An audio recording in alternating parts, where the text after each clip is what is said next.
Le CSS nous permet d'appliquer des bordures de toutes les formes sur les blocs de notre page. Des traits continus, des pointillés, des tirés. Et en plus de ça, vous allez voir qu'on peut aussi ajouter des effets d'ombre sur notre site.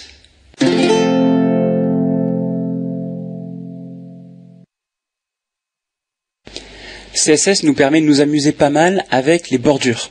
On peut rajouter des bordures à quasiment tous les éléments. Supposons que je souhaite rajouter une bordure à mon titre H1. Je vais écrire H1 border. Ça, c'est une super propriété CSS, un peu comme background qu'on a vu, qui peut prendre plusieurs valeurs. Alors, je vais commencer par écrire 2 pixels, ce qui signifie que je veux une bordure d'une taille de 2 pixels, de couleur noire et de type solide, c'est-à-dire avec un trait continu. Ça donne ceci. On voit que la balise H1, le titre, a été englobé d'une bordure. D'ailleurs, on constate que le titre prend toute la largeur. C'est le principe justement des balises comme H1 et P, qui sont appelées des balises de type bloc, c'est qu'elles prennent toute la largeur. Là, on le voit en particulier puisque justement, on a rajouté une bordure. On peut changer quelques valeurs pour voir la différence. Si je mets 1 pixel, ça devient plus petit. 3 pixels, ça devient plus gros. Je peux mettre une bordure verte. Voilà. Maintenant, il faut voir que à la place de solide, on peut mettre d'autres valeurs. Par exemple, dotted, qui signifie pointillé. Et là, on a une bordure en pointillé. Ou encore dashed, ça veut dire des tirés. Ou encore double, c'est-à-dire une bordure double.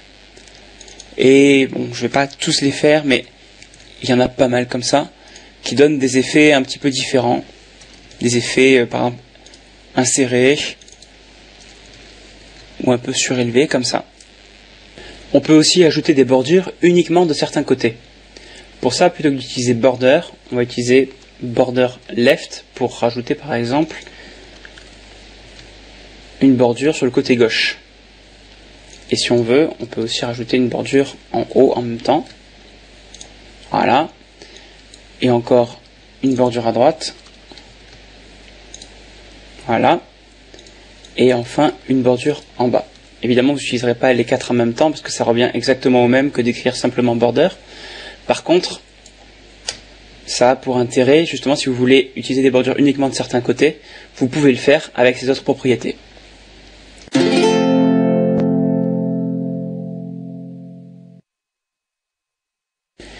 En CSS, on peut aussi faire des bordures arrondies. Pour ça, il faut dans un premier temps créer la bordure, comme on l'a fait ici, et rajouter une propriété qui s'appelle border radius, et lui donner comme valeur la forme de l'arrondi qu'on veut. Par exemple, si j'écris 10 pixels, j'aurai un arrondi comme ceci. Si j'augmente la valeur, je passe par exemple à 20 pixels, j'aurai un arrondi beaucoup plus fort, ou si je descends à 5 pixels, j'aurai un arrondi beaucoup plus léger. Et on peut aussi spécifier une par une les formes des arrondis. Donc là, par exemple, si j'écris 5 pixels, 10 pixels, 15 pixels et 20 pixels, j'aurai 5 pixels ici, 10, 15 et 20 ici. Voilà. On voit que les arrondis sont de plus en plus forts sur chacun des côtés.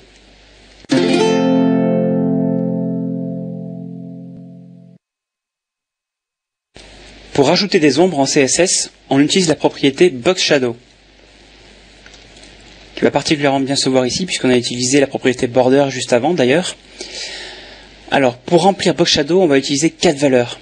Le décalage horizontal de l'ombre, le décalage vertical de l'ombre, l'adoucissement du dégradé, j'y reviendrai, et la couleur de l'ombre. On va voir déjà ce que ça donne. Voilà. On a un effet d'ombre sur notre titre.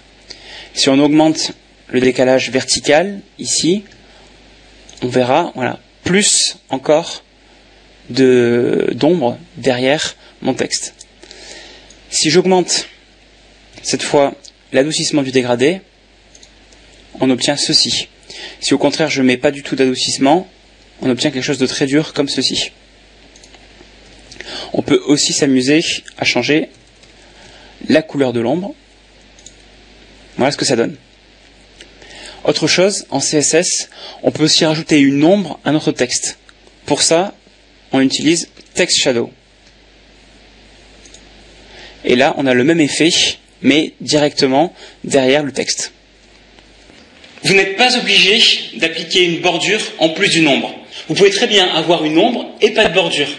Essayez, vous verrez que ça marche.